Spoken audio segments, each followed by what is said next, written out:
O cheiro que emanava de Isadora não era o suor comum da servidão que o interior da província estava acostumado a ignorar.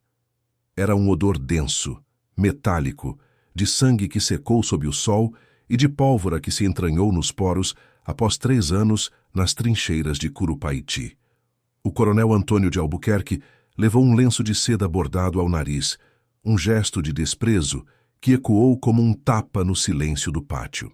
Ele olhou para aquela mulher maltrapilha, com o uniforme militar em farrapos e os olhos perdidos no horizonte, e soltou uma risada seca. Que nojo! Ela está fedendo a carcaça, sibilou o coronel, enquanto os outros herdeiros ao redor sorriam com escárnio. Mas o deboche do coronel não era apenas uma questão de olfato. Era uma cortina de fumaça para esconder o tremor em suas próprias mãos. Atrás daquela montanha de trapos e sujeira, Isadora carregava algo que poderia colocar toda a aristocracia da região atrás das grades. Antes de continuarmos esta investigação sobre o que realmente aconteceu naquela tarde de 1870, peço que você se inscreva no canal e deixe sua nota de 0 a 10 para este caso nos comentários. Fique comigo até o final, pois o que o Barão de Valença fará a seguir mudará o curso da história jurídica do Brasil. Para entender o ódio do coronel, precisamos voltar ao lamaçal dos campos de batalha, onde o dinheiro comprava vidas e apagava nomes. Isadora não era uma fugitiva da fazenda, embora o anúncio de jornal pregado no poste da vila dissesse o contrário. Ela era uma substituta de sangue, uma peça central no esquema de fraude militar mais lucrativo da província. Naquela época, os filhos dos grandes latifundiários tinham pavor de morrer nas mãos dos soldados de Solano Lopes. A solução era simples e cruel. Eles compravam a liberdade de homens e mulheres negros para que eles morressem em seus lugares no fronte. O coronel Antônio de Albuquerque havia enviado Isadora para o inferno do Paraguai com a promessa de uma alforria assinada pelo imperador. Ele acreditava que ela jamais voltaria para cobrar a dívida, pois o índice de mortalidade naquelas terras pantanosas era quase total. Mas Isadora não apenas sobreviveu. Ela se tornou o fantasma que agora assombrava o pátio da Santa Cruz. Enquanto o coronel se escondia atrás de carretas de suprimentos, desviando o soldo dos soldados, Isadora aprendia a anatomia da sobrevivência.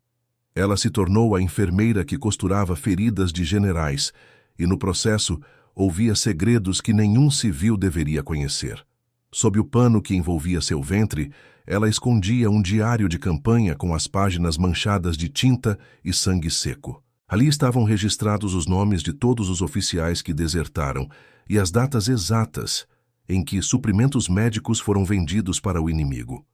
O coronel sabia que, se Isadora falasse, suas medalhas de ouro seriam reveladas como latão barato e falsificado. "Levem essa coisa daqui e joguem no tronco", ordenou o coronel, tentando encerrar o espetáculo antes que a verdade vazasse. Isadora não reagiu, não chorou e nem implorou por misericórdia, pois o medo havia morrido nela há muito tempo.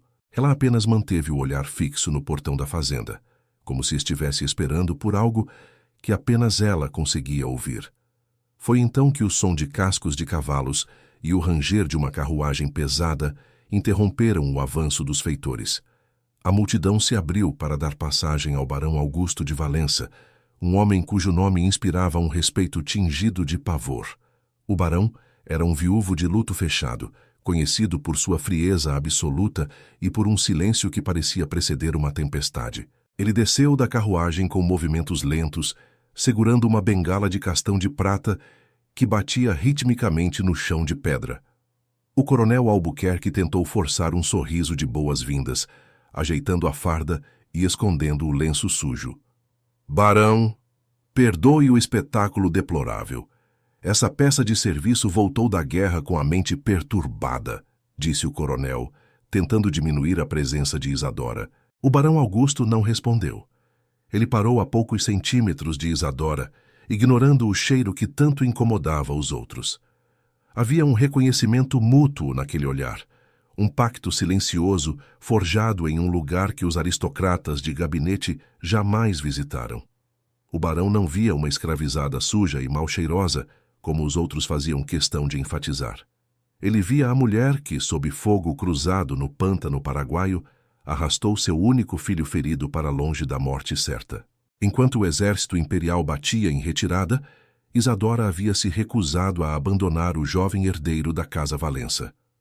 O coronel Antônio, percebendo que o barão estava perto demais da propriedade, tentou intervir com uma autoridade que ele não possuía. Ela será castigada por insolência e por roubar documentos militares, barão. Não se envolva com esse lixo, bradou o coronel. Augusto de Valença virou-se para o coronel, e o gelo em seus olhos foi suficiente para calar o pátio inteiro. Ele não trazia flores nem palavras de consolo. Ele trazia uma sentença que faria o chão da fazenda Santa Cruz tremer. O documento que ele segurava não era uma simples carta, mas um decreto que desafiaria toda a estrutura social da província. Esta mulher não é sua propriedade, coronel, e o senhor sabe muito bem o porquê, disse o barão com uma voz baixa e cortante. O coronel sentiu o sangue fugir do rosto, pois sabia que o barão tinha acesso aos arquivos que ele tentou queimar. A tensão no pátio atingiu o ponto de ruptura, e todos os presentes perceberam que uma nova guerra estava apenas começando. O barão declarou diante de todas as testemunhas que Isadora não retornaria para a senzala, mas para a sua própria mansão. Mas o que ele disse a seguir foi o que realmente selou o destino de todos os envolvidos naquele escândalo. Ele afirmou que Isadora seria a governanta de suas terras e, por direito de gratidão e honra, a futura mãe de seus herdeiros. O gesto do barão foi um golpe de estado social, uma manobra de mestre para criar um escudo legal em volta de Isadora. Se ela fosse apenas uma ex-escravizada, o Estado poderia fazê-la desaparecer para apagar as provas da fraude militar. Mas, como protegida e futura esposa de um barão do Império, Isadora se tornava intocável por meios comuns. O coronel, recuperando-se do choque inicial, começou a rir de forma histérica, apontando para a sujeira nas roupas da mulher. O senhor enlouqueceu de luto, Augusto. Vai colocar uma carcaça de guerra dentro de sua cama, gritou ele, buscando apoio nos outros fazendeiros. O barão não se abalou. Ele sabia que o deboche do coronel era o último recurso de um homem que já estava condenado. O cheiro que o senhor sente, coronel, não é de carcaça. É o cheiro da história que o senhor tentou apagar e não conseguiu, respondeu o barão. Isadora aceitou a mão do barão e, naquele momento, a hierarquia da fazenda Santa Cruz ruiu como um castelo de cartas. Os feitores recuaram, as damas da sociedade cobriram os rostos e o coronel sentiu o primeiro gosto amargo da derrota. Mas a guerra de Isadora estava longe de terminar, pois o verdadeiro inimigo não usava farda, mas batinas e canetas de cartórios. Enquanto a carruagem se afastava, o coronel já planejava como usar a lei para provar que Isadora era uma ladra de documentos. Ele sabia que, se o diário de campanha fosse aberto perante um juiz, sua vida de luxo terminaria no cadafalso. O registro de alforria de Isadora, prometido no campo de batalha, havia sumido misteriosamente de todos os arquivos oficiais. Alguém com muito poder havia passado uma linha preta sobre o nome dela, transformando a heroína em uma fugitiva comum. Isadora e o barão sabiam que cada noite passada na mansão seria uma batalha contra espiões e traidores. Eles não estavam vivendo um romance de época, mas um pacto de sobrevivência, onde o afeto era a única arma contra a corrupção. O perigo era constante. Uma certidão de batismo falsificada aqui, uma testemunha silenciada ali, um veneno colocado na comida acolá. O sistema tentava a todo custo eliminar a mulher negra que sabia ler mapas melhor que os generais de gabinete. No final daquela primeira tarde, o barão Augusto de Valença entregou a Isadora uma chave de prata que abria uma gaveta secreta. "O que está aí dentro?" perguntou ela com a voz rouca pelo tempo em que passou, sem poder falar com dignidade. O barão olhou para a estrada escura à frente e respondeu com uma seriedade que gelou o sangue de Isadora.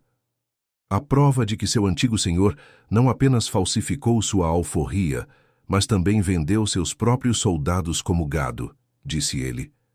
Isadora percebeu que a justiça não viria por caridade, mas por uma manobra de mestre que envolveria o próprio imperador. Mas havia um detalhe que o barão ainda não havia contado, um segredo que poderia destruir o vínculo entre eles para sempre. Enquanto a carruagem subia a serra em direção à mansão dos Valença, um cavaleiro solitário observava de longe, escondido na mata. Ele carregava uma ordem de prisão assinada por um juiz que já havia sido comprado pelo coronel Albuquerque. O confronto final não seria decidido com espadas, mas com o peso de papéis que valiam mais do que vidas humanas. E no meio de tudo isso, Isadora descobriu algo no diário que nem mesmo o barão de Valença sabia que ela tinha registrado. Uma página que havia sido colada com sangue e que continha a assinatura de um homem que o barão chamava de amigo. A queda do coronel estava próxima, mas o preço que Isadora teria que pagar pela sua liberdade total seria mais alto do que ela imaginava. O cheiro de pólvora ainda perseguia Isadora, e ela sabia que naquela noite o silêncio da mansão seria interrompido pelo som de um tiro. Mas quem puxaria o gatilho? O herói que a salvou ou o vilão que ela jurou destruir? O destino de Isadora estava agora nas mãos de um homem que tinha tanto a esconder quanto o seu pior inimigo. A verdadeira identidade do oficial que chegava da corte para investigar os crimes de guerra estava prestes a ser revelada. E Isadora sabia que aquele homem não vinha para trazer justiça, mas para enterrar a última testemunha viva de Curupaiti. O que Isadora não sabia era que o diário que ela protegia com a vida continha a prova de um crime que envolvia a própria família do barão. A tensão estava apenas começando. O silêncio na mansão dos Valença não era o da paz, mas o da espera por um ataque iminente. Isadora não dormia. Ela vigiava as janelas, sentindo o peso do diário escondido sob o assoalho do quarto. O cheiro de pólvora que o coronel tanto criticava parecia ter se transformado agora no odor acre de tinta fresca e cera de lacre. O coronel Antônio de Albuquerque não estava parado, digerindo a humilhação sofrida no pátio da fazenda. Em seu escritório, cercado por garrafas de conhaque e mapas manchados, ele movia as peças de um jogo burocrático letal. Ele sabia que a força física não bastaria contra o barão, então decidiu usar o peso da lei como uma forca. Se ela não pode ser minha escrava pelo chicote, será minha prisioneira pelo papel, rosnou o coronel para seu ajudante de ordens. O primeiro golpe veio antes do amanhecer, na forma de um oficial de justiça escoltado por 4 homens armados. A acusação era grave. Isadora era acusada de insanidade mental e traição à pátria por roubo de segredos militares. O barão Augusto de Valença recebeu o grupo na varanda, vestido com seu roupão de seda preta, mas com o olhar de um caçador. Ele leu o mandado com uma calma que irritava os soldados, enquanto Isadora observava tudo por trás das cortinas pesadas. O plano do coronel era claro. Se Isadora fosse declarada insana, seu testemunho perderia o valor e ela voltaria para sua custódia. "O senhor está desafiando uma ordem judicial, barão?" perguntou o oficial, levando a mão ao punho da arma. "Estou desafiando uma falsificação grosseira feita por um homem desesperado", respondeu Augusto, sem alterar o tom de voz. A proximidade entre o barão e Isadora estava se tornando o ponto central do escândalo que consumia a província. Não havia carícias ou palavras doces entre eles. Cada encontro era uma sessão de estratégia de guerra. Eles sabiam que cada gesto de afeto público era um risco que alimentava os boatos de feitiçaria e corrupção moral. Para a elite local, um barão se envolver com uma ex-combatente negra era mais do que um pecado. Era uma heresia social. "Aqui está a prova, Augusto, o nome do homem que assinou as ordens de desvio de munição em Curupaiti", disse ela, com a voz firme. O nome registrado no diário não pertencia apenas ao coronel, mas a um círculo de influentes políticos da corte. Isadora estava segurando um fio que, se puxado, desmoronaria toda a estrutura de poder que sustentava a guerra. Augusto sentia o cerco fechar. Ele estava colocando sua fortuna e seu título em jogo por uma mulher que o sistema queria apagar. Ele não era um santo. Ele sabia que sua proteção a Isadora também era uma forma de redimir sua própria omissão durante os anos de conflito. Mas a ameaça de interdição de seus bens era real, e o coronel já havia subornado o juiz de paz local para assinar a sentença. Até mesmo a igreja estava sendo usada como arma, com o padre da paróquia sendo coagido a denunciar a união pecaminosa do barão. A alforria de Isadora, que deveria ser seu passaporte para a dignidade, havia se tornado um mito jurídico impossível de provar. O registro original havia sido arrancado dos livros do cartório da vila, deixando apenas um espaço em branco e uma mancha de gordura. Isadora percebeu que a justiça não viria de um tribunal que era alimentado pelo ouro do seu agressor. Ela começou a usar sua percepção de padrões, desenvolvida enquanto lia mapas e relatórios médicos no fronte, para identificar as fraquezas do coronel. Ela notou que o coronel repetia sempre o mesmo erro em suas falsificações, uma pequena falha na curvatura da letra S. Ele tem pressa, Augusto, e a pressa de um mentiroso deixa rastros de tinta que a verdade não comete, observou Isadora. Enquanto isso, a saúde do barão começava a fraquejar sob o estresse constante e as ameaças de morte enviadas por bilhetes anônimos. Ele começou a tossir sangue, um sinal de que os pântanos do Paraguai também haviam deixado marcas profundas em seus pulmões. O perigo se tornou físico quando um incêndio misterioso começou nos estábulos da mansão, iluminando a noite com chamas alaranjadas. Isadora correu para as chamas, não para salvar os cavalos, mas para evitar que o fogo chegasse ao porão onde estavam os suprimentos. Ela agia com a precisão de um soldado, enquanto os empregados da casa corriam em pânico, sem saber o que fazer. O coronel assistia de longe, montado em seu cavalo negro, esperando que o caos forçasse Isadora a fugir para a mata. Mas ela não fugiu.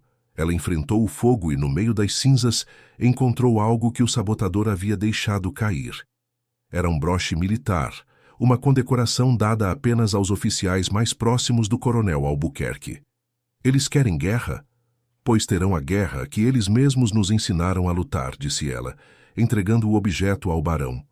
A tensão entre o romance e o crime de Estado atingiu seu ápice quando o barão decidiu oficializar a união em um testamento público. Ele queria garantir que, se ele morresse, Isadora herdaria não apenas suas terras, mas também seu poder político.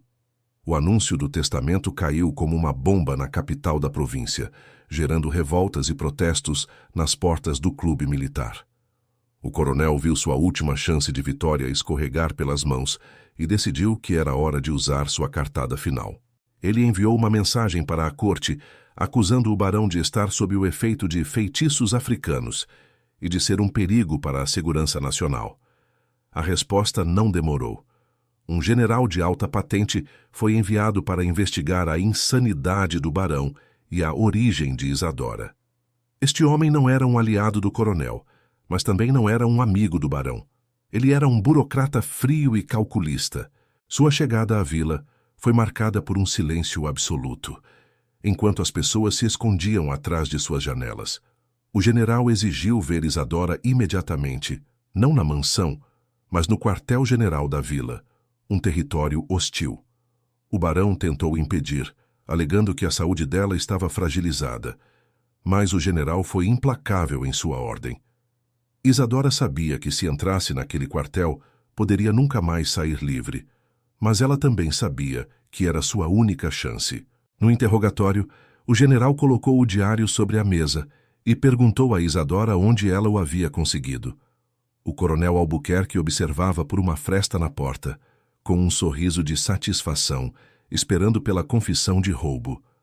Mas Isadora não se intimidou. Ela começou a citar de cor as coordenadas geográficas de cada desvio de suprimento. Eu não roubei este diário, general. Eu o escrevi enquanto o coronel se escondia sob as carretas de farinha, afirmou ela.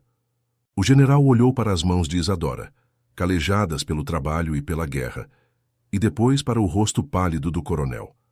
A atmosfera na sala ficou tão pesada que o som da respiração dos presentes parecia o rugido de um motor. Ele percebeu que os detalhes contidos naquelas páginas eram precisos demais para terem sido inventados por uma mente insana. O coronel percebeu que o vento estava mudando de direção e tentou interromper, alegando que Isadora era uma impostora. Foi nesse momento que o barão Augusto de Valença entrou na sala, segurando uma prova que ninguém esperava. Eram cartas enviadas pelo próprio filho do barão antes de morrer, confirmando cada palavra que Isadora havia dito. O filho de Augusto descrevia Isadora como o anjo das trincheiras e denunciava a covardia do coronel Albuquerque. O castelo de mentiras do coronel estava começando a desmoronar, mas ele ainda tinha uma última arma guardada. Ele revelou que Isadora havia sido dada como morta nos registros oficiais do exército, o que a tornava uma inexistência legal. Se ela não existia oficialmente, ela não podia testemunhar, não podia herdar e não podia ser alforriada. A manobra era brilhante e cruel: apagar a pessoa para apagar o crime que ela carregava consigo. Se eu não existo, coronel, então quem é que está assombrando o seu sono todas as noites? Perguntou ela, com uma calma mortal. O general ordenou que todos saíssem, exceto Isadora e o barão, para uma conversa que definiria o futuro da província. Lá fora, a multidão começava a se aglomerar, sentindo que algo histórico estava prestes a acontecer.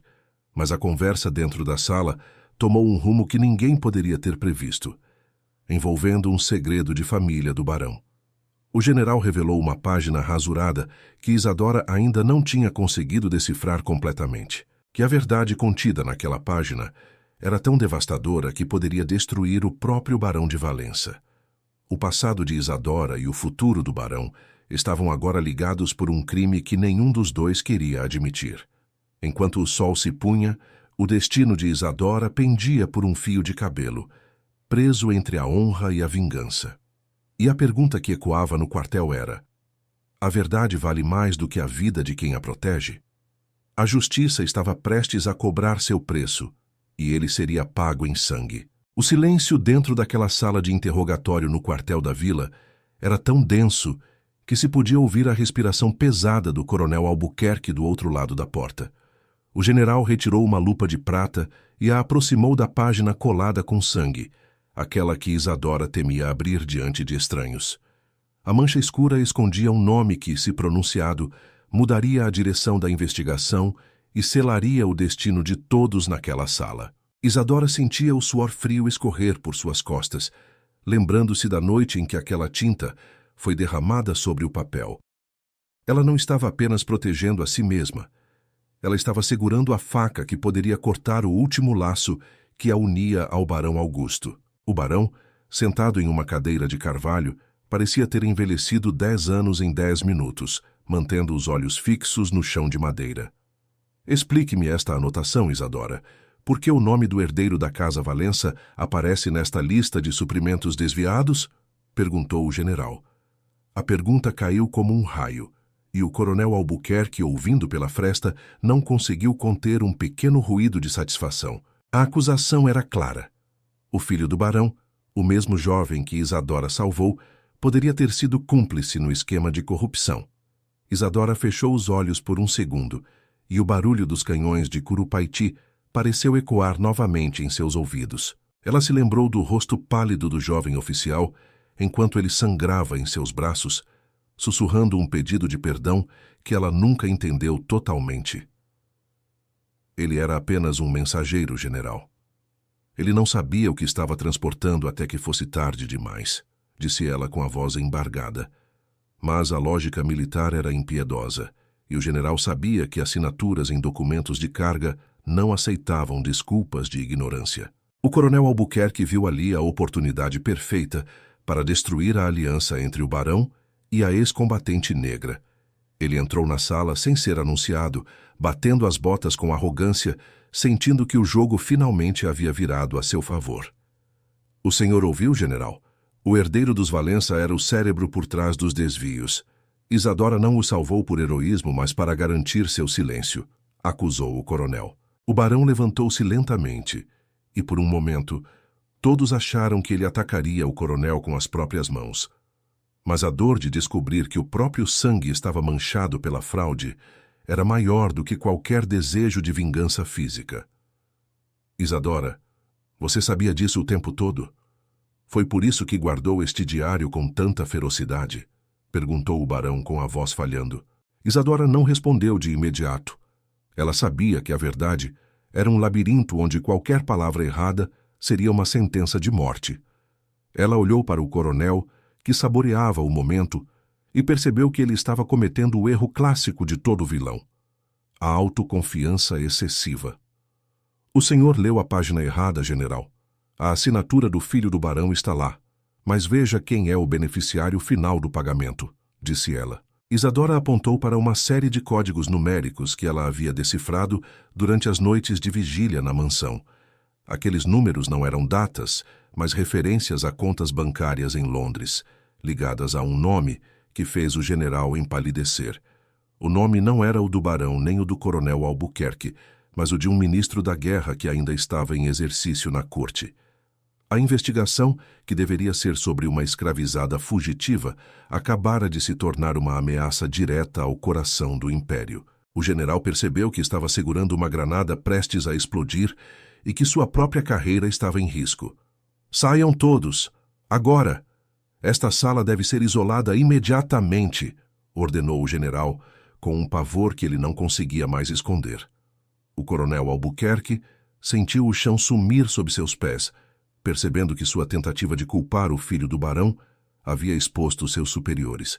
Lá fora, a tensão na vila aumentava, com boatos de que o exército iria prender o barão e levar Isadora para um destino desconhecido. O romance entre o barão e Isadora, antes visto como um escândalo moral, agora era a única coisa que os mantinha vivos. Se eles se separassem, o sistema os devoraria um por um. Se ficassem juntos, seriam o alvo de toda a fúria da corte. Dentro da sala, o general propôs um pacto sinistro. Ele queimaria as páginas que citavam o ministro em troca do silêncio de Isadora. Se estas páginas sumirem, Isadora, eu garanto sua alforria definitiva e o título de terras para o barão. Caso contrário, ambos serão executados por traição, propôs ele. O barão olhou para Isadora, esperando que ela cedesse para salvar a própria vida, mas ele ainda não conhecia a têmpera da mulher que sobreviveu a Curupaiti. Isadora deu um passo à frente, e a luz da vela refletiu em seus olhos com uma intensidade que assustou o general. A alforria que o senhor me oferece não vale o papel em que é escrita se ela for comprada com a mentira que matou tantos soldados, disse ela. O silêncio que se seguiu foi interrompido apenas pelo som de passos pesados vindo do corredor do quartel.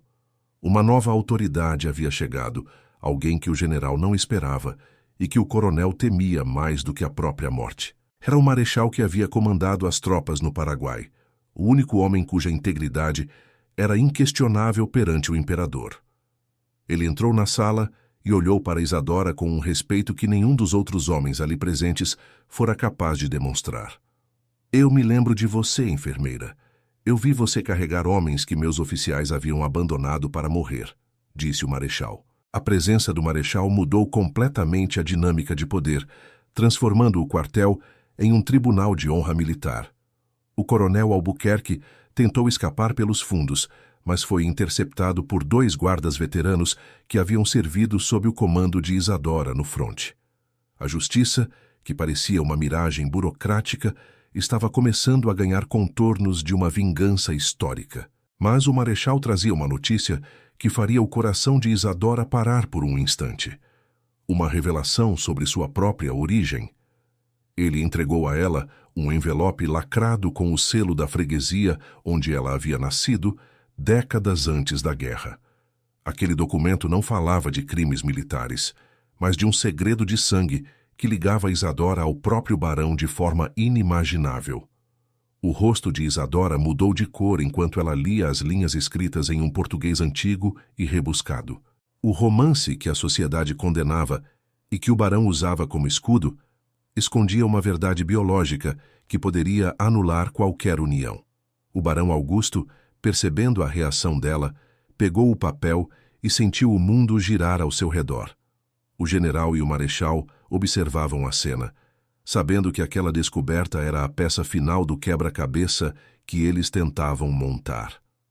O coronel Albuquerque, mesmo algemado, soltou uma risada gutural, percebendo que a destruição moral de seus inimigos seria completa. A pergunta agora não era se Isadora seria livre, mas se ela conseguiria conviver com a verdade que acabara de descobrir. Isso muda tudo, Augusto. Tudo o que construímos sobre esta mentira vai cair, sussurrou ela, enquanto as lágrimas finalmente venciam sua resistência. Lá fora, o sino da capela começou a tocar, anunciando uma procissão que estava prestes a passar diante do quartel. Mas dentro daquelas paredes, o único som era o do papel sendo dobrado, guardando um segredo que nenhum diário de guerra poderia conter. A investigação criminal estava encerrada, mas a tragédia pessoal de Isadora e do barão estava apenas começando seu ato final. O marechal deu a ordem para que o coronel fosse levado para as celas de segurança máxima na capital, mas o olhar do vilão ainda prometia retaliação. Isadora sabia que, antes que o sol nascesse novamente, ela teria que tomar a decisão mais difícil de sua vida. O barão tentou alcançá-la, mas o marechal o impediu, colocando a mão em seu ombro com uma firmeza melancólica. Deixe-a ir, Augusto.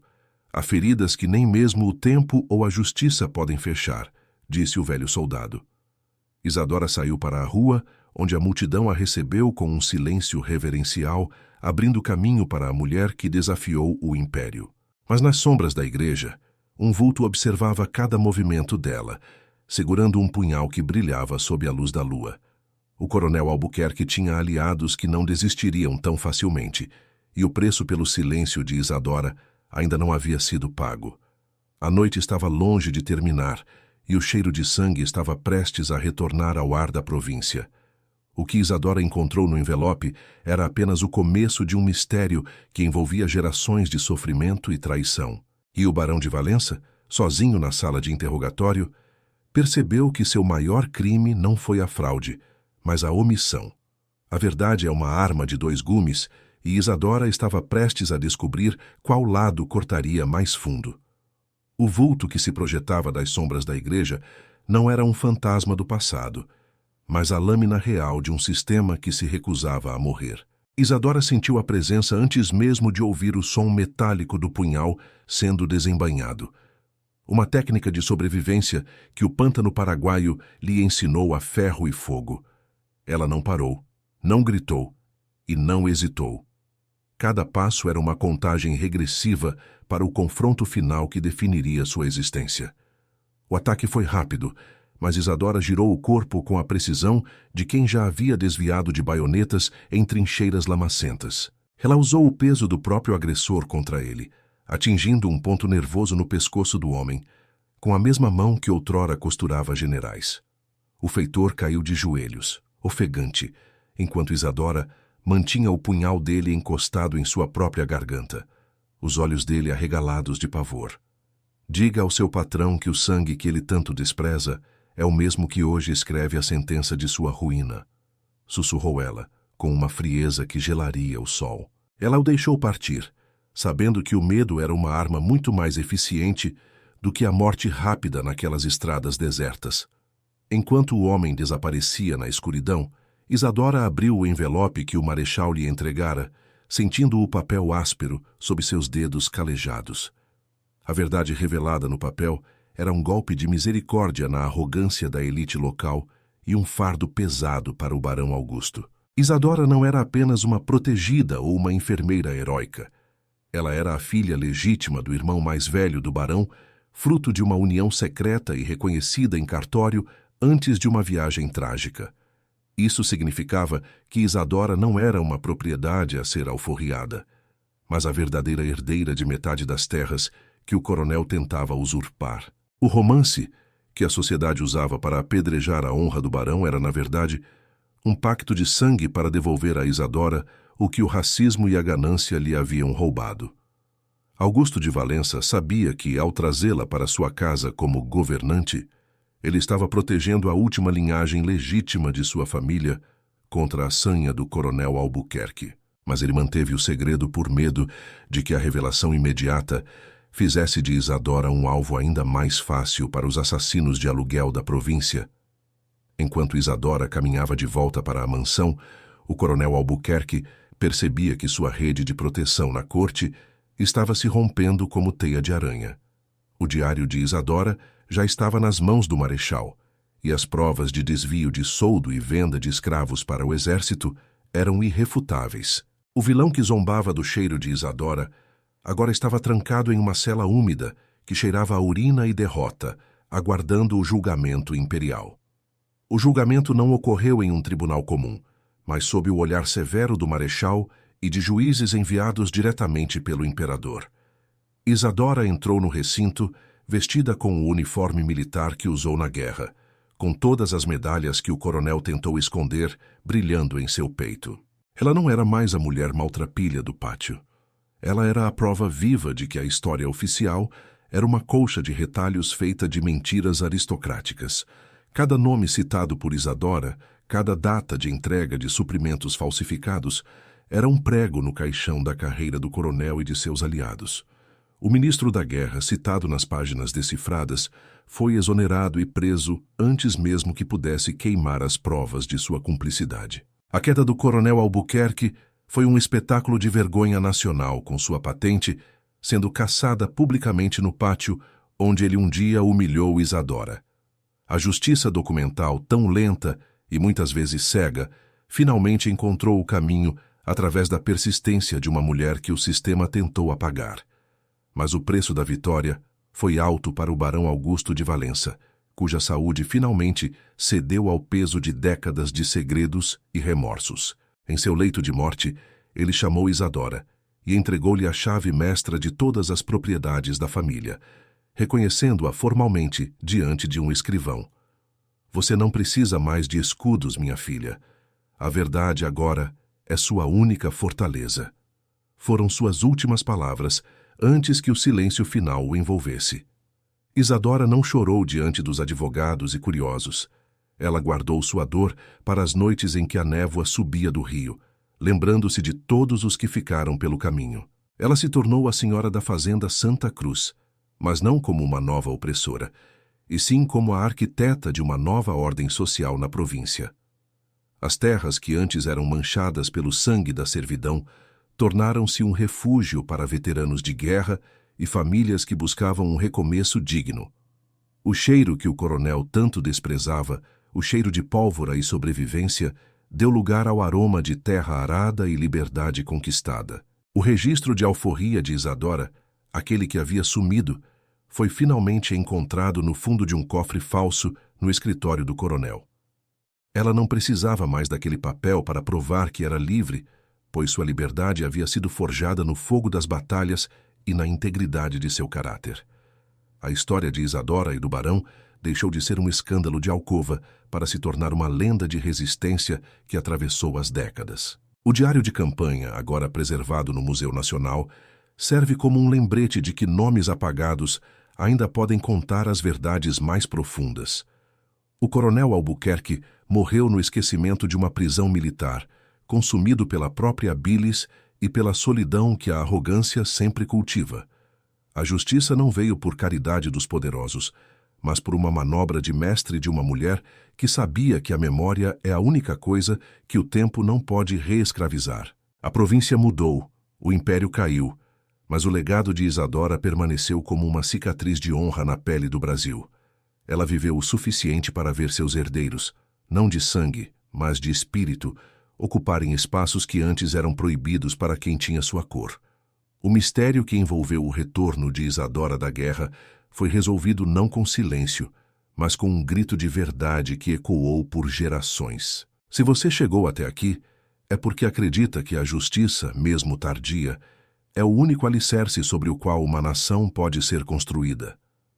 Esta foi a investigação sobre a mulher que fedia a carcaça para os covardes, mas que exalava o perfume da honra para aqueles que sabem o valor da liberdade. Deixe sua nota de 0 a 10 nos comentários e se inscreva para não perder o próximo caso que a história tentou esconder. A verdade pode ser enterrada, mas ela sempre encontrará uma rachadura para ver a luz do dia. O caso está encerrado.